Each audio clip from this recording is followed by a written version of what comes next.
Selamat pagi pemirsa, Lingkar Pagi edisi Senin 10 Maret 2025 kembali hadir menemani Anda. Beragam berita aktual akan kami hadirkan dalam 30 menit ke depan. Bersama saya Rizky Riawan, berikut Lingkar Pagi selengkapnya.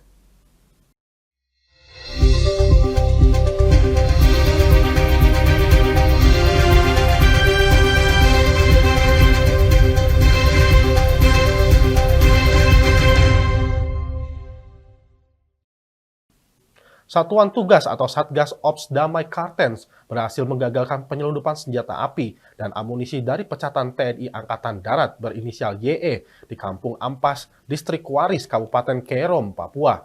Kapolda Papua Irjen Pol Patrich mengatakan bahwa pelaku hendak menyelundupkan senjata api dan akan memberikan senjata tersebut kepada kelompok kriminal bersenjata atau KKB pimpinan Leri Mayu Talengen.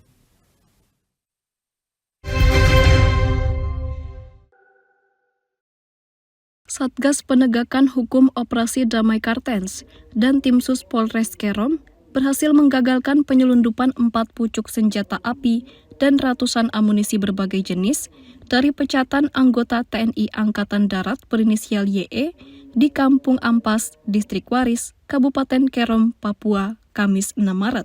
Penangkapan terduga pelaku berdasarkan informasi yang diterima petugas bahwa ada pergeseran senjata api dan amunisi dari Jayapura melalui Jalan Trans Papua menuju Puncak Jaya.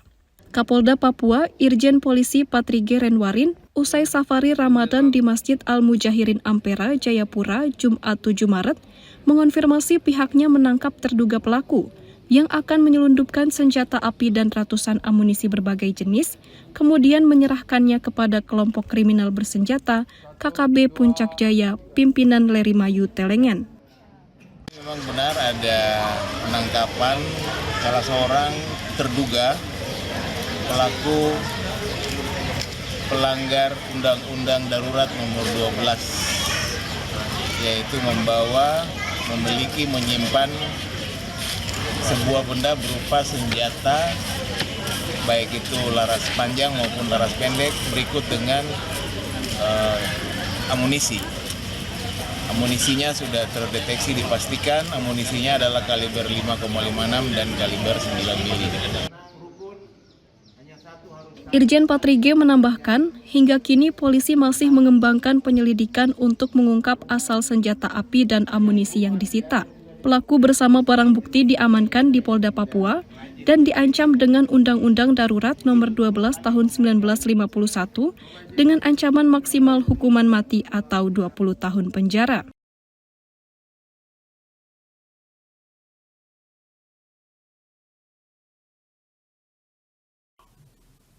Kecelakaan tragis yang merenggut nyawa sepasang suami istri di Desa Mantingan, Kabupaten Rembang pada 31 Januari lalu menemui titik terang.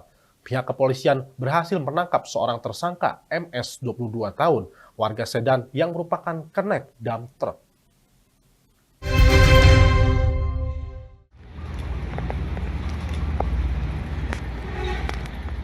Kecelakaan terjadi pada 31 Januari sekitar pukul 21.30 waktu Indonesia Barat dengan melibatkan dump truck dengan nomor polisi K9380SD yang menabrak sepeda motor Yamaha Mio J dengan nomor polisi K6591YN.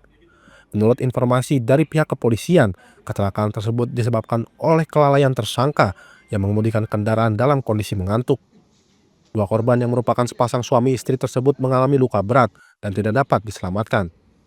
Tersangka MS terancam hukuman kurungan penjara maksimal 6 tahun dan denda hingga 12 juta rupiah berdasarkan pasal 310 ayat 4 Undang-Undang Nomor 2 Tahun 2009 tentang lalu lintas angkutan jalan. Wakapolres Rembang Kompol M. Fadlan menegaskan bahwa tindakan kelalaian ini berakibat fatal, mengakibatkan luka parah pada korban yang akhirnya merenggut nyawa mereka di lokasi kejadian. TKP di Jalan Raya Rembang Blora, turut tanah desa Mantingan, Kecamatan Bulu, Kabupaten Rembang. Untuk tindak pidana yang dilakukan, setiap orang yang mengemudikan kendaraan bermotor yang karena kelalaiannya mengakibatkan kecelakaan lalu lintas dengan korban meninggal dunia, berboncengan dengan suaminya, perjalanan dari Sulang setelah membeli nasi goreng hendak kembali ke rumah kontrakan korban yang beralamat di Desa Mantingan, Kecamatan Bulu, Kabupaten Rembang. Pada saat sampai di TKP depan Polsek Bulu, Desa Mantingan, Kecamatan Bulu, Kabupaten Rembang, sekira pukul 21.30 waktu Indonesia Barat, tersangka yang mengemudikan KBM Toyota Dyna truk dam dengan nopol K9380SD kehilangan konsentrasi atau mengantuk, hingga mengakibatkan KBM Toyota Dyna truk dam berjalan oleng ke kanan hingga melewati garis marka tengah atau berada di jalur dari arah berlawanan. Saat bersamaan dari arah berlawanan berjalan SPM Yamaha Mio J yang dikemudikan oleh korban. Kemudian SPM Yamaha Mio J tersebut tertabrak KBM Toyota Dyna truk dam sehingga mengakibatkan pengendara dan pembonceng SPM Yamaha Mio J meninggal dunia. Setelah itu pengemudi dan penumpang atau kernet dari KBM Toyota Dyna truk dam dengan nomor polisi K9380SD meninggalkan TKP lari ke arah hutan. Kronologi ungkap kasusnya, jadi pada hari Jumat tanggal 31 Januari 2025 sekira pukul 21.30 waktu Indonesia Barat, piket Polsek Bulu mendapat laporan adanya laka lantas antara KBM truk yang menabrak sepeda motor. Selanjutnya inisial MS berhasil diamankan. Dari hasil interogasi sementara, MS memberikan keterangan bahwa dirinya adalah kernet dan sopirnya berinisial S, alamat rumah Kecamatan Pamotan. Selanjutnya MS dibawa untuk menunjukkan tempat keberadaan S tersebut.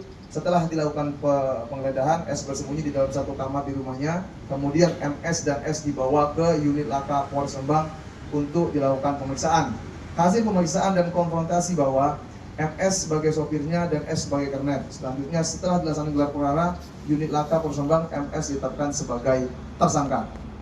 Pasal yang diterapkan, pasal 310 ayat 4 Undang-Undang Nomor 2 Tahun 2009 tentang Lalu Lintas dan Angkutan Jalan dengan ancaman pidana penjara maksimal 6 tahun dan atau denda paling banyak 12 juta rupiah. Untuk himbauan kepada masyarakat Kabupaten Rembang agar selalu berhati-hati saat mengendarai kendaraan bermotor, terutama pada malam hari dan istirahat apabila mengantuk. Fadlan menambahkan bahwa kasus ini menjadi pelajaran berharga bagi semua pengendara untuk selalu waspada dan tidak mengabaikan keselamatan di jalan raya. Dari Rembang, Jawa Tengah, Vicky Rio, Lingkar TV melaporkan. Situasi pengangkatan pegawai pemerintah dengan perjanjian kerja atau PPPK di Kabupaten Rembang semakin rumit. Abdul Munim, seorang praktisi hukum sekaligus kuasa hukum tim Harmonis, mengungkapkan pandangannya tentang dugaan adanya rekayasa dalam pemenuhan syarat PPPK yang melibatkan beberapa instansi.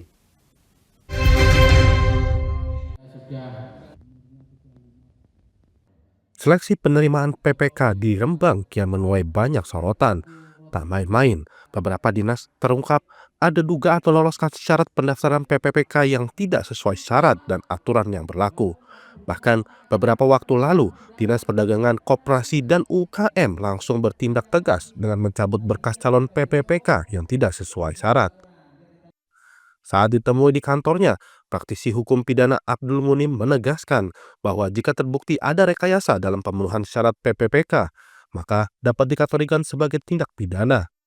Dirinya merujuk pada pasal 362 Kitab Undang-Undang Hukum Pidana atau KUHP yang mengatur tentang penggelapan. Lebih lanjut, jika para pelaku sudah dilantik, mereka dapat dikenakan tuduhan tindak pidana korupsi yang tentunya akan merugikan keuangan negara. Abdul Munim tidak hanya mengungkapkan kekhawatirannya, tetapi juga berani menyebutkan 4 instansi yang diduga terlibat dalam proses perolosan pendaftaran PPPK dengan cara yang tidak sah. Keempat instansi tersebut adalah Dinas Lingkungan Hidup atau DLH, Dinas Pendidikan Pemuda dan Olahraga, Dinas Perdagangan Koperasi dan Usaha Kecil Menengah, serta Dinas Kesehatan. Dengan nada tegas, Abdul Munim menantang pihak-pihak yang terlibat untuk mempertanggungjawabkan tindakan mereka. Kemudian pemerintahan itu dalam semua kebijakannya itu tidak bisa bersifat personal. Namun pemerintahan itu bersifat kolektif kolegial yang dibangun atas persetujuan antara anak buah, pejabat, pimpinan sampai dengan pimpinan yang seterusnya. Dalam hal ini adalah satu cuplikan yang disampaikan oleh Pak Sekda bahwa kalau di situ terdapat tindak pidana yang berkaitan dengan satu adanya mal administrasi terkaitan dengan penerbitan dokumen yang sebelumnya itu ada belum sampai pada 2 tahun mengabdi, kemudian diakumulasikan menjadi 2 tahun dengan tambahan bla bla bla bla, dengan melakukan rekayasa kerjasama dengan antar para pihak ini, sehingga dianggap cukup memenuhi syarat 2 tahun. Dan ini terbukti, ini tidak pidana, Mas. Abdul Munim juga menambahkan, menyatakan kesiapannya untuk membantu penyidik dalam mengungkap semua fakta dan bukti yang ada jika perkara ini berlanjut. Dari Rempang, Jawa Tengah, Vicky Rio, Lingkar TV melaporkan. Jalan beton yang ada di pinggir tanggul Sungai Blorong di Desa Kertomulyo, Kecamatan Brangsong, Kabupaten Kendal, Jawa Tengah, ambrol. Jalan beton ini ambrol dan longsor akibat tanggul sungai terkikis derasnya banjir Sungai Blorong.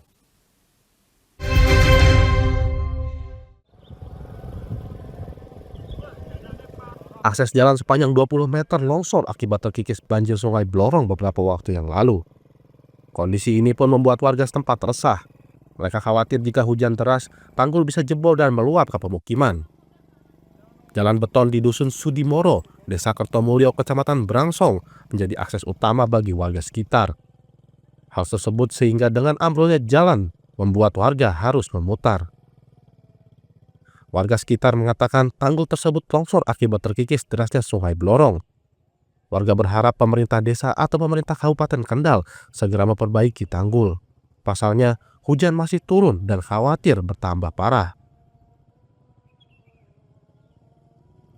Yo kemungkinan yo wis setengah bulan. Soalnya kan paling parah kan setengah bulan iki. Nah, biyen yo sasi lah ngomongnya prene. Untuk harapan ke depan jalannya seperti apa? Jalur ke depan yo sing dibenek kemana kayak maune Pak Ram. Masalahnya kan misal kecah sekolah, anak meh mangkat sekolah. Nak tiba ngulon kan sing tanggung jawab kan tak ano. Terus isi kan wong Pak Nisawah barang kan terlalu kayak ngelang narak didandani Pak jalannya Pak. Narak cepet di apa dandani. Masalahnya kan ki musim hujan Pak. Masalahnya kan mesti jebol ngetan ratane, misal kayak petani barang nak banyune mlayu ngetan kan wong petani kan di remo ora ono penghasilannya Pak. Jalan yang ambrol dan longsor saat ini sudah diberi tanda dilarang melintas. Warga yang hendak melintas jalan tersebut memilih menggunakan lahan warga untuk melintas, namun tetap harus berhati-hati. Dari Kendal, Jawa Tengah, Wahyudi, Lingkar TV melaporkan.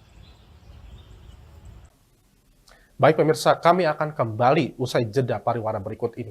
Tetaplah bersama kami.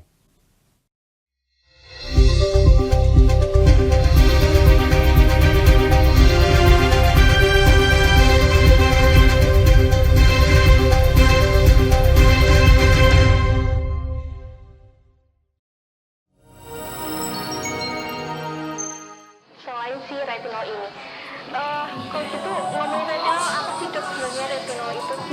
Bagus nih programnya. Yang saat ini ya kayaknya sudah beberapa tahun yang Wah, lalu. boleh banget nih ditonton setiap hari. Meanwhile,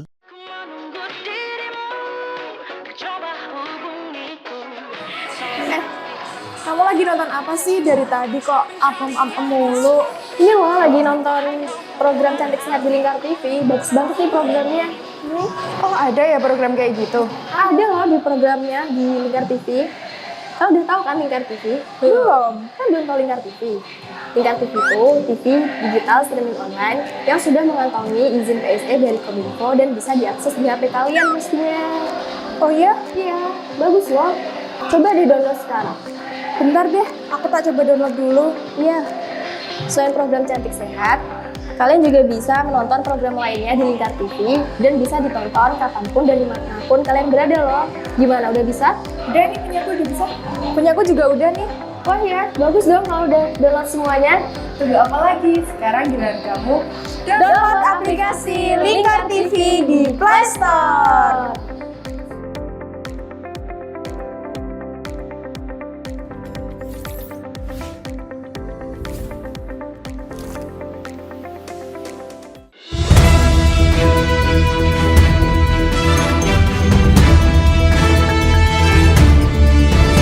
menemani pagi Anda dengan menyajikan berita nasional dan regional yang dikupas secara akurat dan aktual untuk awali hari.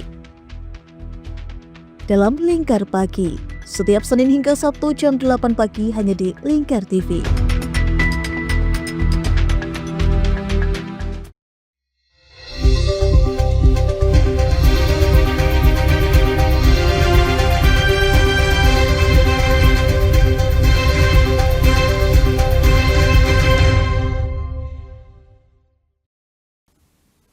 Menteri Perhubungan Dudi Purwagandi berkoordinasi dengan pemerintah Provinsi Jawa Timur agar tidak terjadi penumpukan pemudik di wilayah-wilayah tertentu terhitung sejak H-7 Lebaran.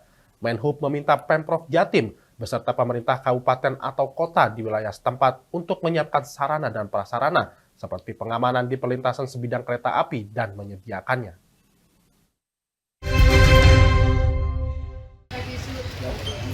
Menteri Perhubungan Dudi Purwagandi menyebut Provinsi Jawa Timur akan menjadi tujuan utama bagi para pemudik selain Jawa Tengah. Untuk itu dirinya berkoordinasi dengan pemerintah Provinsi Jawa Timur untuk menyiapkan sarana dan prasarananya agar tidak terjadi penumpukan pemudik khususnya pada H-7 Lebaran. Di antaranya meminta pemerintah Provinsi Jawa Timur beserta pemerintah daerah kabupaten kota di wilayah setempat untuk menyiapkan pengamanan di setiap lintasan sebidang kereta api dan menyediakan rest area bagi pemudik yang mengendarai sepeda motor. Hal kami sudah sampaikan mengenai pergerakan masyarakat, kemudian juga moda-moda transportasi yang akan digunakan oleh masyarakat, kemudian apa-apa hal yang perlu kita lakukan dalam menyiapkan sarana dan prasarana sehingga membuat para pemudik menjadi lebih aman, nyaman, dan selamat sampai dengan tujuan. Jadi hal-hal sangat detail disampaikan oleh Pak Menteri Perhubungan. Kami semua siap bersinergi dengan semua arahan-arahan beliau, terutama roda 2 hati-hati, kemudian rest area, lengkap sekali. Gubernur Jawa Timur Hovifah Indar Parawansa mengingatkan masa arus mudik tanggal 28 Maret bersamaan dengan Hari Raya Nyepi. Oleh karena itu, pemudik yang dari atau menuju Bali diimbau untuk menunda atau berangkat lebih awal guna menghindari penumpukan di Pelabuhan Ketapang, Banyuwangi.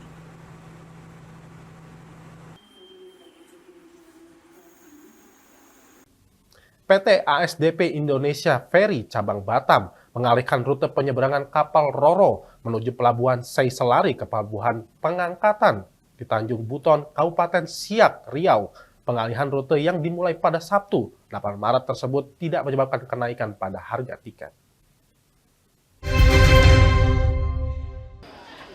PT Angkutan Sungai Danau dan Penyeberangan ASDP Indonesia Ferry Cabang Batam telah mengalihkan rute penyeberangan kapal Roro dari Pelabuhan Telaga Punggur Batam menuju Pelabuhan Seiselari Bengkalis ke Pelabuhan Mengkapan Tanjung Buton di Kabupaten Siak yang dijadwalkan mulai beroperasi pada Sabtu 8 Maret. Saat ditemui di Batam, Kepulauan Riau pada Jumat 7 Maret, General Manager PT ASDP Cabang Batam, Hermin Welkis, mengatakan pengalihan rute tersebut dilakukan setelah ada peningkatan kapasitas dan fasilitas di Pelabuhan Mengkapan Tanjung Buton. Dia memastikan pengalihan rute tidak menyebabkan kenaikan harga tiket penyeberangan antar provinsi tersebut. Mulai tanggal 8 pengoperasian kapal dari Punggur ke Mengkapan dan tiba di sana tanggal 9 sudah mulai menggunakan Pelabuhan Mengkapan. Kebetulan untuk sementara seminggu itu hanya 3-4 kali, namun karena kapal kami yang satu sementara melaksanakan docking, sehingga diperkirakan tanggal-tanggal pertengahan bulan Maret ini sudah kembali dan pasti beroperasi kembali pada lintasan tersebut. ASDP berharap dengan adanya peningkatan fasilitas di Pelabuhan Mengkapan mampu memberikan kenyamanan saat puncak arus mudik Lebaran 2025 yang terjadi 2 minggu sebelumnya. Investor asal Amerika Serikat, Ray Dalio, resmi masuk dalam struktur kepengurusan Badan Pengelola Investasi atau BPI Daya Anagata Nusantara atau Danantara sebagai Dewan Penasihat. Hal itu disampaikan Kepala Badan Pelaksana atau CEO BPI Danantara, Rosan Perkasa Ruslani, di Istana Kepresidenan, Jakarta.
Ya, kalau hari ini datang ke sini, kemudian sharing dengan kami, kemudian dengan ini ya tentunya beliau juga kalau saya bilang ya alhamdulillah lah, tadi kita sih sudah salaman itu aja. Ya, oke. Deal ya Pak.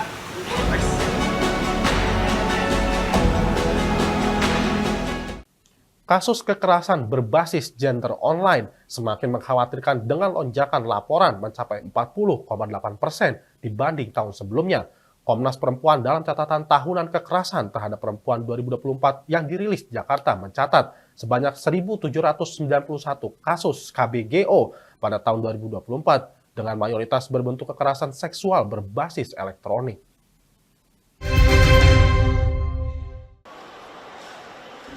Kasus kekerasan berbasis gender online (KBGO) terus menjadi ancaman serius bagi perempuan di ranah digital.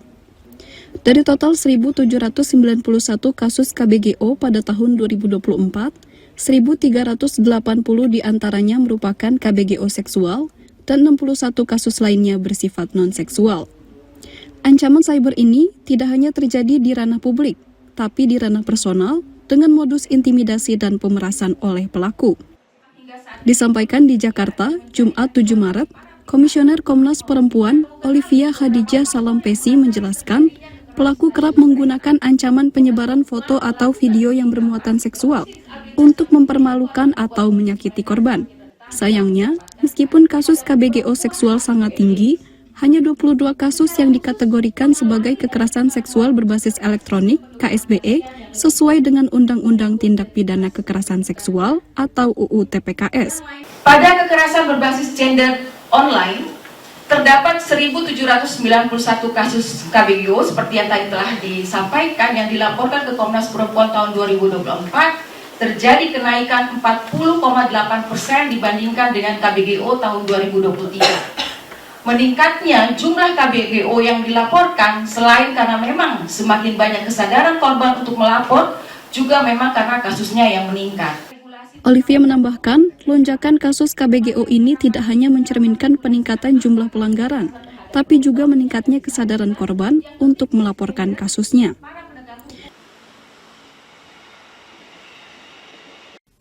Baik pemirsa, kami akan kembali usai jeda pariwara berikut ini. Tetaplah bersama kami.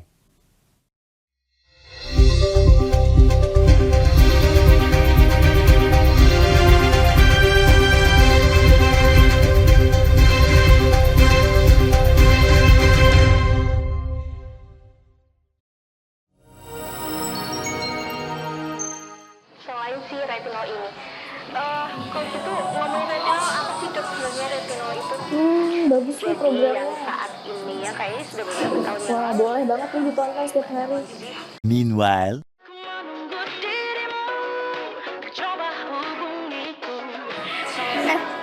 Kamu lagi nonton apa sih dari tadi kok apem-apem mulu? Ini loh lagi nonton program Cantik Sehat di Lingkar TV. Bagus banget nih programnya. Oh ada ya program kayak gitu? Ada loh di programnya di Lingkar TV. Udah tahu kan Lingkar TV? Belum. Kan belum tahu Lingkar TV. Lingkar TV itu TV digital streaming online yang sudah mengantongi izin PSE dari Kominfo dan bisa diakses di HP kalian mestinya. Oh iya? Iya, bagus loh. Coba di-download sekarang. Bentar deh, aku tak coba download dulu. Iya. Selain program Cantik Sehat, kalian juga bisa menonton program lainnya di Lingkar TV dan bisa ditonton kapanpun dan dimanapun kalian berada loh. Gimana, udah bisa? Udah nih, punyaku udah bisa. Punyaku juga udah nih. Wah ya, bagus dong kalau udah download semuanya. Tunggu apa lagi? Sekarang giliran kamu download aplikasi Lingkar TV di Play Store.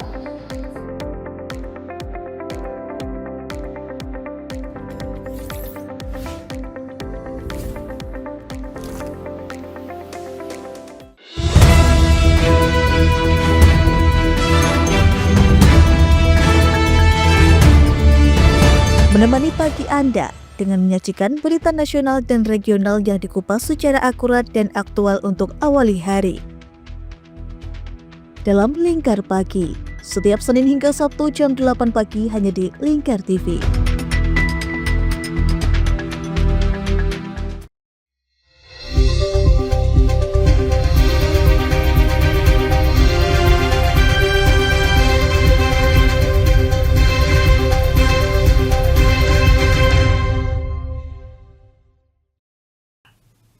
Pemerintah Provinsi Jakarta resmi menandatangani kerjasama dengan Kementerian Ekonomi Kreatif yang akan berfokus pada sektor kuliner, animasi, hingga games untuk menjadikan Jakarta sebagai kota global.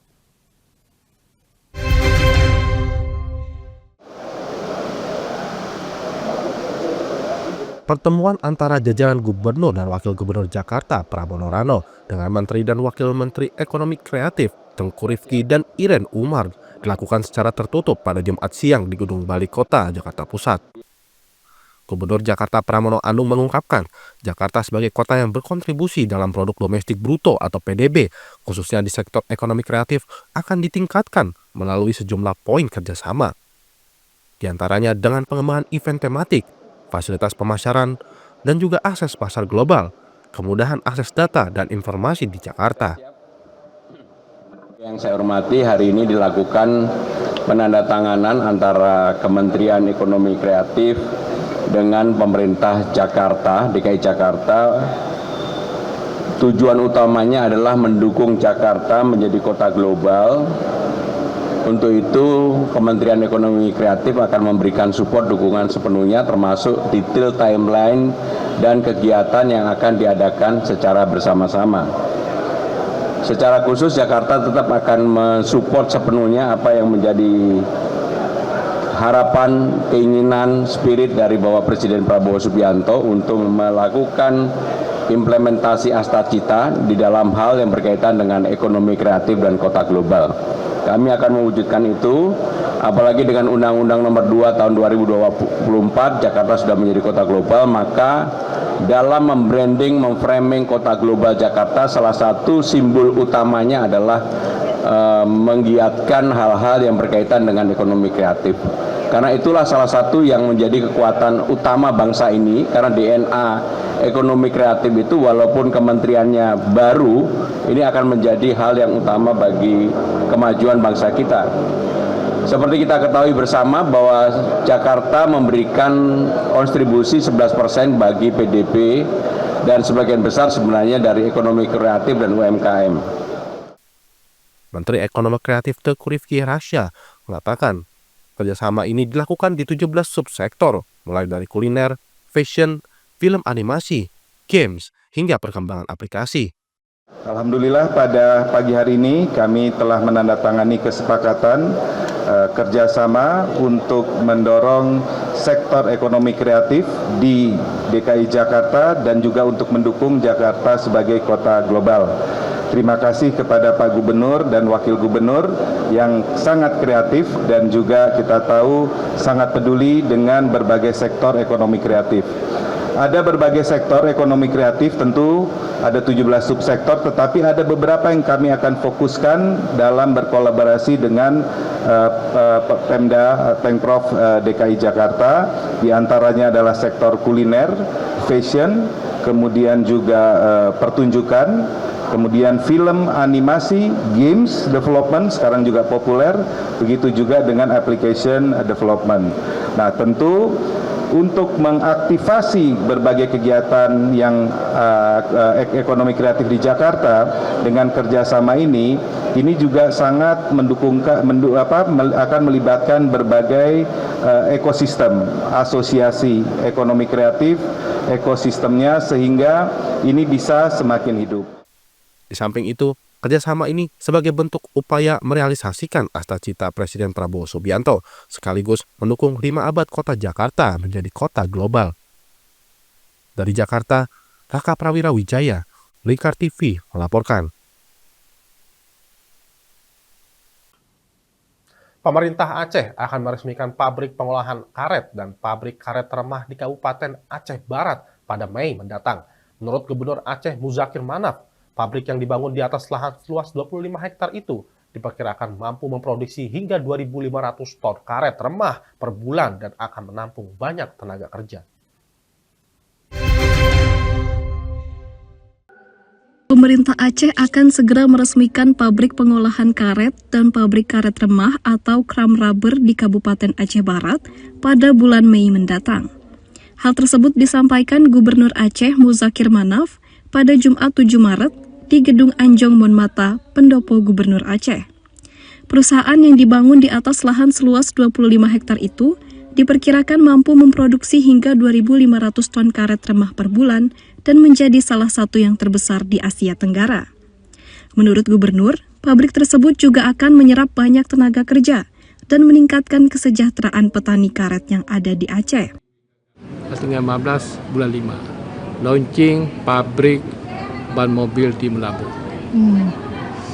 Oke, hari Senin letak batu pertama di Aceh Utara pabrik rokok, plus yang di Lasar telah jalan. Dan banyak lagi pabrik-pabrik yang akan dibangun oleh investor luar yang akan masuk ke Aceh. Saya tidak ngomong apa-apa dulu karena kita lihat komitmen mereka gimana. Muzakir Manaf menekankan 3 faktor yang dapat mendatangkan banyak investor ke Aceh, yaitu keamanan, kenyamanan, serta kemudahan administrasi. Ia yakin 3 faktor tersebut dapat terwujud pada masa kepemimpinannya. Dirinya juga siap memberikan hak guna usaha (HGU) kepada investor yang masuk ke Aceh hingga 100 tahun, sebagai bentuk komitmen Aceh dalam upaya menarik banyak investor ke wilayah itu.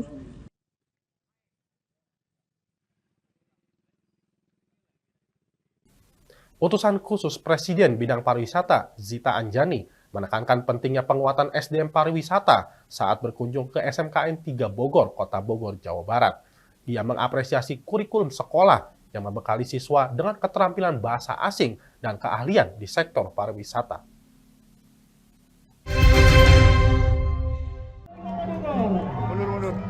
Dalam kunjungannya ke SMKN 3 Bogor, Jawa Barat, Jumat 7 Maret, Utusan khusus Presiden bidang pariwisata, Zita Anjani, menekankan pentingnya penguatan sumber daya manusia, SDM, untuk mendukung perkembangan industri pariwisata nasional. Zita turut mengapresiasi sekolah yang memasukkan materi pelajaran pariwisata dan bahasa asing, sebagaimana yang dilakukan SMKN 3 Bogor. Sekolah ini menerapkan kurikulum yang berfokus pada penyiapan generasi muda untuk mengembangkan sektor pariwisata. Menurut Zita, penguatan SDM yang baik, pariwisata nasional bisa lebih maju dan menjadi sumber pendapatan negara. Dengan meningkatnya SDM Indonesia ya, dan juga jumlah wisata alam yang ada di Indonesia, ya saya yakin optimis kita capai 5%. Kuncinya ada di sumber daya manusia. Kalau sumber daya manusianya bisa 2 bahasa, hospitality-nya bagus, lalu mereka juga semangat di entrepreneurship di bidang pariwisata, saya rasa bahkan lebih dari 5% bisa menyumbangkan ke pendapatan negara. Pembangunan sektor pariwisata tak hanya menyasar pengembangan SDM, namun juga memperhatikan pemerataan pembangunan hingga ke pedesaan. Zita menuturkan bahwa pemerintah juga mendorong agar desa bisa mandiri dan menyasar sektor pariwisata sebagai sumber pemasukan.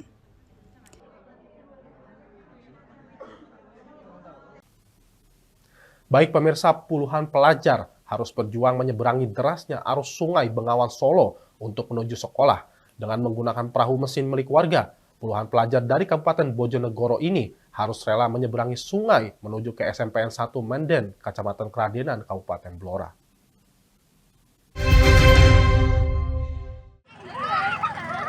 Puluhan pelajar SD dan SMP dari Dukuh Pangulu, Desa Ngelo, Kecamatan Margomulyo, Kabupaten Bojonegoro, Jawa Timur, terpaksa harus bersekolah di Kecamatan Kradenan yang masuk wilayah Provinsi Jawa Tengah, dikarenakan tempat tinggal mereka yang jauh dari lembaga pendidikan. Salah seorang pelajar, Abi, mengatakan sudah 3 tahun ini dirinya bersama teman-teman pergi ke sekolah dengan menaiki perahu. Dengan ongkos sebesar Rp2.000 untuk pulang pergi, mereka harus rela uang sakunya berkurang. Jika hujan ataupun sungai pasang, para pelajar ini terpaksa tidak masuk sekolah karena perahu yang biasanya digunakan tidak berani beroperasi. Sementara itu, pengemudi perahu Sarwi mengaku memberikan tarif murah kepada anak-anak sekolah dikarenakan rasa kasihan. Ia pun salut dengan perjuangan anak-anak tersebut menuju ke sekolah. Setiap hari berarti berangkat sekolah? Ya. Naik perahu ya? Nggih. Ini satu-satunya transportasi? Nggih. Oh, enggak ada jalur lain? Ada. Anak. Oh, ada ya. Cuma jauh? Nggih. Kalau naik ini biayanya berapa? 2.000. 2.000 ya. Enggak takut? Enggak. Ya tiap hari ya. Sudah berapa tahun naik perahu? 3 tahun. 3 tahun. Oh, setiap hari melakukan perjalanan dari jam berapa?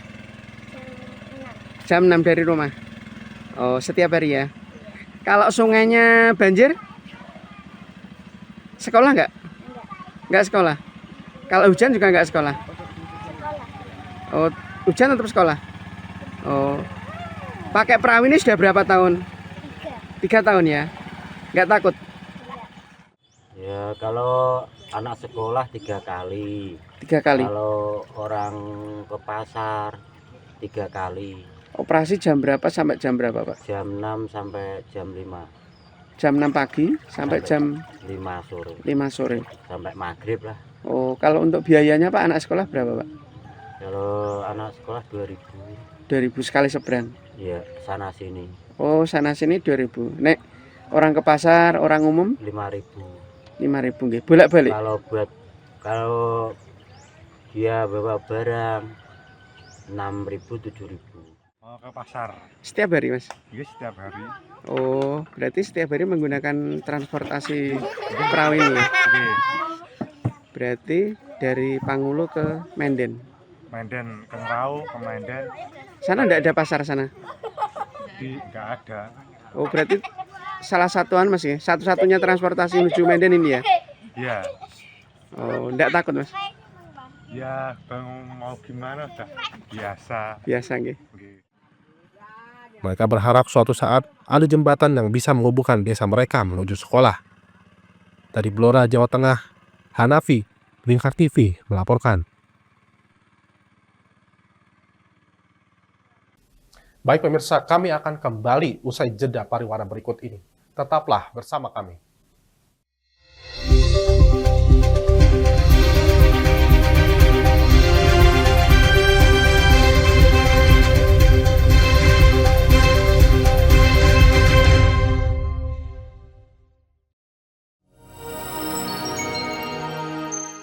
Selain si retinol ini, kalau gitu ngomongin retinol, apa sih dok sebenarnya retinol itu?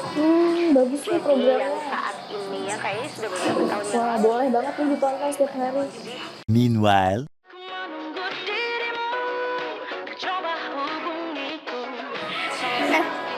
Kamu lagi nonton apa sih dari tadi kok apem-apem mulu? Ini loh lagi nonton program Cantik Sehat di Lingkar TV. Bagus banget nih programnya. Oh, ada ya program kayak gitu? Ada loh di programnya di Lingkar TV.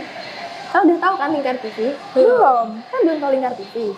Lingkar TV itu TV digital streaming online yang sudah mengantongi izin PSE dari Kominfo dan bisa diakses di HP kalian mestinya.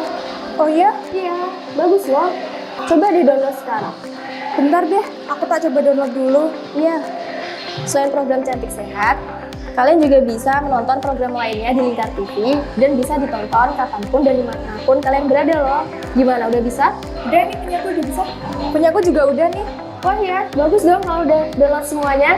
Tunggu apa lagi? Sekarang giliran kamu download aplikasi Lingkar TV di Play Store.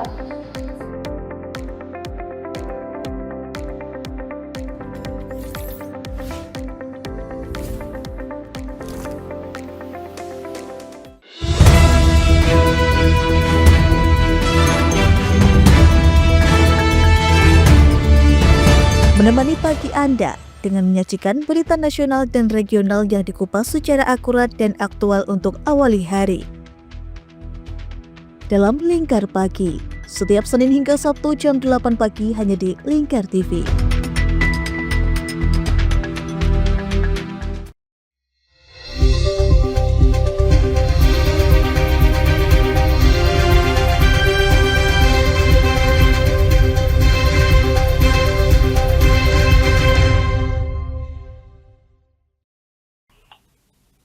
Bazar Rame atau Ramadan Meriah yang digelar pemerintah Provinsi Jawa Timur bekerjasama dengan PCNU Kota Surabaya di halaman Masjid Raya Islamic Center Provinsi Jatim bisa menjadi alternatif tujuan untuk ngabuburit.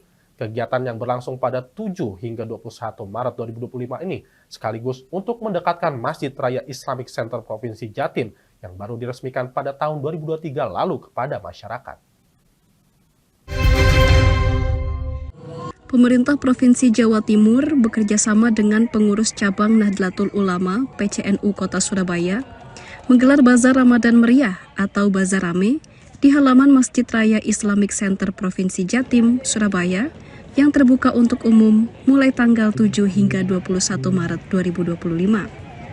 Lembaga Perekonomian LPNU Kota Surabaya mendirikan sebanyak 80 stand dengan melibatkan para pelaku usaha mikro, kecil dan menengah UMKM yang kebanyakan menjual makanan dan minuman.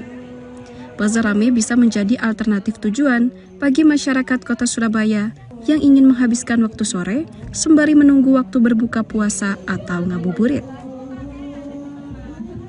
Menjadi meriahnya UMKM. Dari kebangkitan daripada UMKM ini dimulai dari saat Ramadan ini menjadi tolak ukur daripada kehidupan perekonomian. Jadi kita berupaya bagaimana perekonomian ekonomi daripada warga Nadiyin ini bisa bangkit dan akan dimulai dengan bulan Ramadan ini. Kegiatan Bazar Rame sekaligus menjadi salah satu upaya untuk mendekatkan Masjid Raya Islamic Center Provinsi Jawa Timur Surabaya yang baru diresmikan pada tahun 2023 lalu kepada masyarakat. Karena sebelum masjid yang arsitekturnya didesain oleh mantan Gubernur Jawa Barat Ridwan Kamil ini berdiri, masyarakat lebih mengenal Islamic Center Surabaya sebagai tempat yang kerap disewakan untuk ajang pertemuan atau rapat akbar maupun gedung resepsi pernikahan. Bank Jatim Syariah, Lala Move, dan juga mengucapkan terima kasih banyak untuk penyelenggara. Pemirsa, ada yang terlihat unik dan menarik di salah satu masjid di Kabupaten Pati ini, yakni Masjid Jauharatul Imamah yang dibangun pada tahun 2011. Masjid ini memiliki gaya arsitektur Eropa dan Jawa sehingga memiliki daya tarik tersendiri.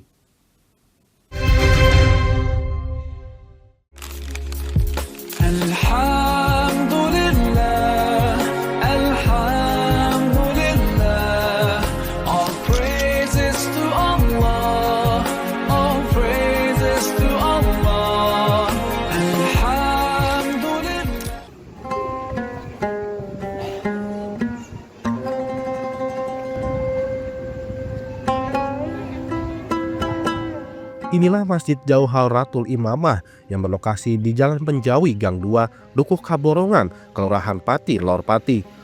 Masjid ini memiliki kesan unik tersendiri. Arsitektur bangunan masjid ini merupakan perpaduan Eropa dan Jawa.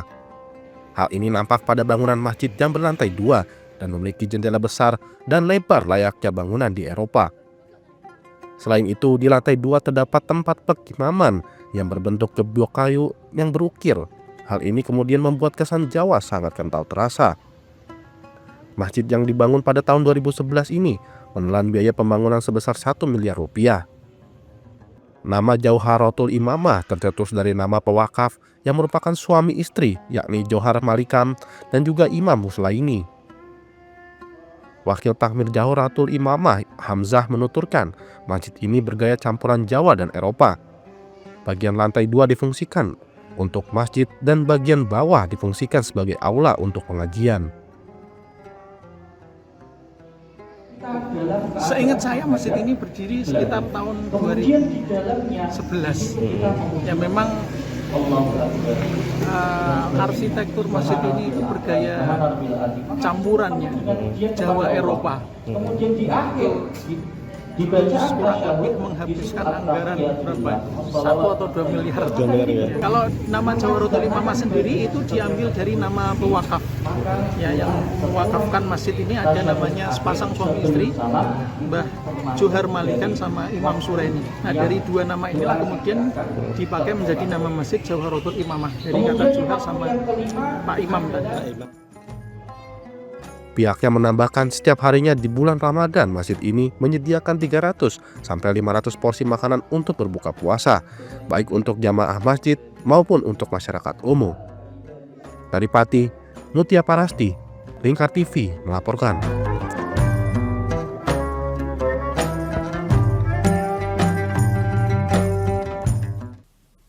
Kabupaten Jepara selain terkenal dengan keindahan pantainya, juga memiliki pesona alam yang layak untuk dikunjungi. Seperti dataran tinggi lereng Gunung Muria, tepatnya Astana Hinggil di Desa Somosari, Kecamatan Bate Alit. Dengan ketinggian 600 sampai 700 mdpl, para pengunjung disuguhkan dengan udara segar dan suasana yang tenang dikelilingi pesawahan dan panorama bukit yang menawan. Astana Hinggil menyediakan berbagai fasilitas untuk pengunjung seperti waterpark, Flying Fox Kids, dan juga kebun buah. Untuk wisata kebun buah, para pengunjung tidak perlu membayar tiket masuk, hanya membayar buah hasil petikannya saja yang nanti akan ditimbang oleh petugas di kebun. Para pengunjung juga bisa menikmati buah hasil petikannya di kafe yang tersedia. Adapun kafe menyediakan berbagai menu seperti nasi goreng spesial hingga spaghetti sambal mata dengan suguhan pemandangan Gunung Muria. Adapun tiket masuk ke area wisata ini juga tergolong terjangkau hanya Rp5.000 per orang untuk area waterpark dan Rp20.000 untuk akses permainannya. Dan untuk retribusi masuk ke area Astana Hinggil gratis, hanya membayar parkir sebesar Rp3.000 untuk motor dan juga Rp5.000 untuk mobil. Untuk objeknya kita itu ada kebun buah Kak yang pertama, yang kedua ada penginapan, yang ketiga ada resto jam, sama yang keempat ada waterpark Kak. Kalau untuk kebun buah itu kita pengunjung bisa membeli nggak secara langsung ya, bisa membeli di area resto atau enggak nanti ada petugas yang di lapangan kebun, nanti bisa bilang nanti kita timbang hasil petikan sendiri seperti itu. Kalau buah kita itu ada alpukat, jambu kristal sama jeruk lime Kak. Kita untuk konsep pertamanya alam Kak, emang alam. Sama kita untuk konsep yang kedua mungkin tradisional Jawa ya. Dia dari konsepnya juga bisa lihat rumah-rumah joglonya seperti itu. Untuk fasilitasnya itu mungkin kalau untuk pengunjung ya itu bisa aksesnya kolam, waterpark, sama ada kandang rusa sama kandang kambing Kak. Iya, kita lebih dominan tamunya itu secara keluarga atau orang yang berpasangan seperti itu. Awalnya kita seluruhnya kebun Kak. Terus dibangun tempat wisata gitu Mas? Iya. Bagi pengunjung yang hendak menginap, Astana Hinggil juga menyediakan penginapan Gria Hinggil dengan harga yang bervariatif mulai dari Rp410.000 hingga Rp510.000 per malamnya. Dari Jepara, Muhammad Aminuddin, Lingkar TV melaporkan.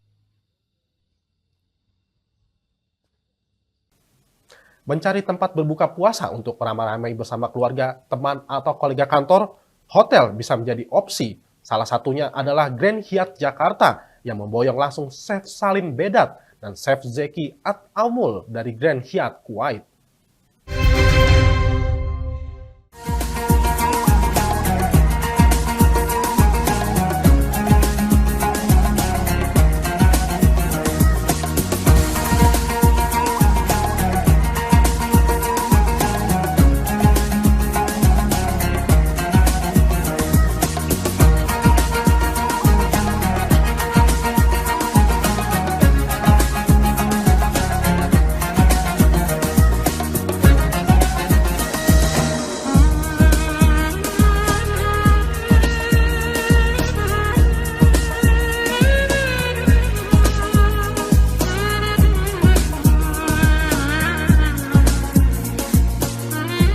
we have this year in the Ramadan Middle Eastern food, yani all the Middle Eastern country like Morocco, Algeria, Saudi Arabia, Egypt, Kuwait. Also, plus we have the Turkish food this month.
Baik pemirsa, Lingkar Pagi berakhir sampai di sini. Jangan lupa saksikan Lingkar Siang setiap hari Senin hingga Sabtu hanya di Lingkar TV pukul 13.00 waktu Indonesia Barat. Saya Rizky Riawan, mewakili kru dan kerabat kerja yang bertugas, pamit undur diri. Selamat pagi dan selamat beraktivitas.